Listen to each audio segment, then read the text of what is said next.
នៅពេលដែលបន្ទាប់ពីខ្ញុំចប់ពីវគ្គ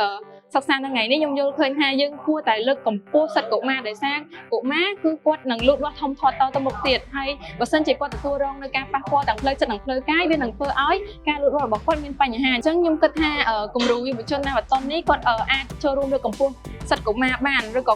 លើកកម្ពស់កុមារទាំងមូលបានទាំងស្រុងដោយសារតែទី1យើងសិក្សាទៅលើបញ្ហាដែលកុមារកំពុងជួបប្រទះហើយទី2យើងព្យាយាមរកដំណោះស្រាយផ្សេងៗពីបេក្ខជនផ្សេងៗដែលមានគំនិតច្នៃប្រឌិតហ្នឹងមកដោះស្រាយបញ្ហាដែលគាត់កំពុងជួបប្រទះហ្នឹងហើយព្យាយាមធ្វើម៉េចផ្សព្វផ្សាយបញ្ហាទាំងអស់ហ្នឹងដើម្បីឲ្យប្រជាជនឬក៏អាណាព្យាបាលទាំងអស់គាត់បានយល់ដឹងចុងក្រោយនាងខ្ញុំគិតថាយុវជនទាំងអស់គួរតែហ៊ានសាកល្បងទោះបីជានេះជាការប្រកួតវាអាចជាប់ឬមិនជាប់យើងគួរតែសាកល្បងសិនទៅដោយសារនៅទីនេះមានទាំងអ្នក IT មានទាំងអ្នកមិន IT ដូចខ្ញុំតអញ្ចឹងប៉ុន្តែនៅពេលដែលយើងចូលមកយើងព្យាយាមចែករំលែកបទពិសោធន៍គ្នាហើយខ្ញុំរៀនបានពីលោកគ្រូអ្នកគ្រូដែលគាត់មានបទពិសោធន៍ផ្នែកកុមារហ្នឹងអញ្ចឹងខ្ញុំកាន់តែយល់កាន់តែថែមទៀតហើយម្យ៉ាងធ្វើឲ្យខ្ញុំនឹងចាប់អារម្មណ៍ទៅលើតទៅនឹងការគាំពារសិទ្ធិកុមារចាអរគុណច្រើន